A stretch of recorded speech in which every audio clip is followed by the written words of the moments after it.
반갑습니다. 득도단 김수영입니다. 참회문은 원불교에서 죄업을 뉘우치고 참회할 때 또는 천도제에서 영혼을 천도할 때 읽는 경문입니다. 참회문에는 죄와 복을 받게 되는 인과의 원리, 참회하는 방법과 그 결과, 그리고 참회할 때의 주의사항을 끓는 물을 차갑게 하는 비유를 들어 함께 밝혀주셨습니다. 먼저 음양상승의 도에 따라 선행과 악행에 따른 상생상극의 과보가 있다는 말씀은 인과품 2장 본문에서 찾아볼 수 있습니다.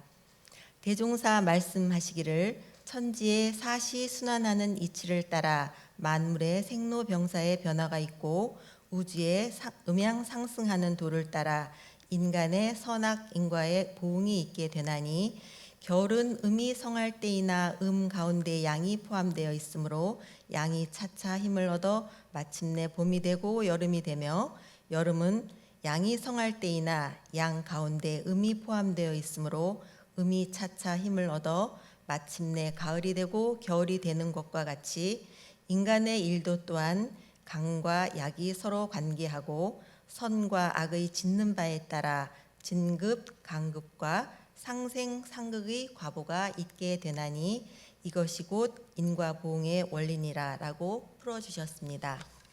좀 더 상세히 풀어보면 양이란 자연현상이나 만물에 나타나는 서로 대립하는 두 개의 측면을 말합니다. 예를 들어 어둠과 밝음, 더위와 추위, 선과 악, 행과 불행 등이고요.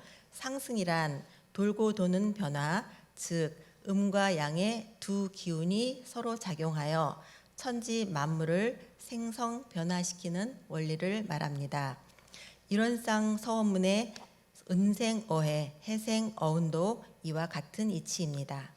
상생은 서로 은혜를 입고 진급이 되는 관계로 돌고 도는 것을 말하고 상극은 반대로 해독을 입고 강급이 되는 관계로 돌고 도는 것을 말합니다. 그래서 선행을 한 사람은 상생의 과보를 받고 악행을 한 사람은 상극의 과보를 받는다고 한 것입니다. 정산종사 원리편 제40장에서도 음양상승의 도는 곧 인과의 원리인 바 그 도를 순행하면 상생의 인과가 되고 악행하면 상극의 인과가 된다고 하셨습니다.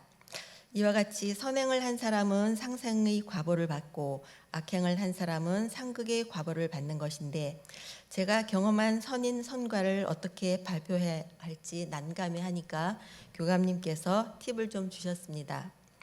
저희 며느리가 저희 집에 오는 것을 좋아한다니 어떻게 하면 며느리가 시집에 오는 것을 좋아하는지 그 이야기를 하면 되지 않느냐고 하셔서 좀 쑥스럽지만 말씀드리겠습니다. 한 20년 전쯤에 서울의 모 교당에 다니는 교도님으로부터 아주 감동적인 이야기를 들은 적이 있습니다. 본인은 온 가족이 기독교 집안에서 자라 원불교가 뭔지도 모르고 결혼을 했는데 지방에 사시는 시어머님께서 자신에게 어찌나 지극정성으로 실지불공을 하시던지 거기에 감동을 받아서 입교를 했고 또 시어머니께 받은 사랑을 어떻게 갚을 길이 없을까를 생각하다 보니 어머님이 사랑하는 아들, 즉 자기 남편을 잘 섬기는 게 어머님 은혜에 보답하는 길이라 생각되어서 남편에게 한 번도 찬밥을 줘본 적이 없이 매번 새밥을 짓는다고 하였습니다. 그 시어머니께서는 명절 때 며느리가 간다고 하면 직접 전화를 하셔서 먹고 싶은 음식이 뭔지 물어보신다고 하셨습니다. 그래서 7, 8시간 차를 타고 시댁에 도착을 하면 먼저 며느리만 부엌으로 불러서 그 음식을 먹인다고 합니다. 저는 그때 그 이야기를 들으면서 나도 다음에 시어머니가 되면 꼭 그렇게 해야겠다고 생각을 했었습니다. 그래서 아들 내외가 저희 집에 온다고 하면 저도 전화를 합니다. 장보러 가는 길인데 뭐 먹고 싶은 거 있니? 하고 물어보면 뭐라고 뭐가 먹고 싶다고 이렇게 대답을 합니다. 그러면 그것을 준비를 해주면 참 좋아하더라고요. 다행히 제가 한 음식이 입에 맞다고 해서 저도 준비해주면서 기분이 좋았습니다. 그리고 아들이 결혼 전에 쓰던 싱글 침대를 둘이 쓰기 불편할 것 같아서 퀸 침대로 바꿔줬는데 산후조리도 저희 집에서 하고 싶다고 해서 아기 침대까지 새로 준비를 해줬습니다. 한 달 반 저희 집에 있는 동안 일체의 집안일은 쉬게 하고 손녀 봐주면서 낮잠도 자게 했더니 정말 저희 집을 편안하게 생각하는 것 같았습니다. 제가 숙가마 가는데 같이 갈래 했더니 출산 후 처음 하는 외출이라며 정말 좋아하면서 따라 나서길래 출산 휴가 중인 아들에게 손녀를 맡기고 같이 숙가마에서 찜질도 하곤 했습니다. 참 고마운 것이 제가 먹고 싶은 거 물어보면 바로 대답하고 또 들어가서 자라고 하면은 제 말을 의심하지 않고 정말 들어가서 자는 게 참 고마웠습니다. 저희는 이게 정말 그래도 되나 하고 됐다고 하고 그러던 시절을 살았는데 그렇게 스스럼 없이 대해주니까 참 고마웠습니다. 얼마 전에 돌아가신 저희 시어머니께서도 저희 아이들 산후조리를 해주셨는데요. 그때는 요즘처럼 산후조리원이라는 게 없었던 시절이죠. 그래서 어쩔 수 없는 선택이었는데 당시 어머님께서 건강이 별로 좋지는 않으셨어요. 그래서 나중에 아버님께 들었는데 제가 산후조리하러 와 있는 동안에 어머님 건강이 안 좋으면 제가 마음이 불편할 거라고 하시면서 제가 아이 낳기 전에 미리 보약을 해서 드셨다고 하시더라고요.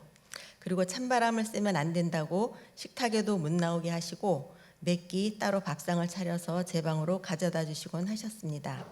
그래서 이번에 며느리 산후조리를 해주면서 제가 어머님께 받았던 사랑만큼 저도 제 며느리에게 해줄 수 있어서 참 고맙고 다행한 기회라고 생각했었습니다. 저도 선행자는 상생의 과보를 받고 악행자는 상극의 과보를 받는다는 것을 호리도 의심하지 않고 믿기 때문에 제 주위에 좋은 인연들이 심어준 상생의 씨앗을 앞으로도 잘 가꾸고 또 심으면서 살도록 노력하겠습니다. 이상 발표를 마치겠습니다. 경청해 주셔서 감사합니다.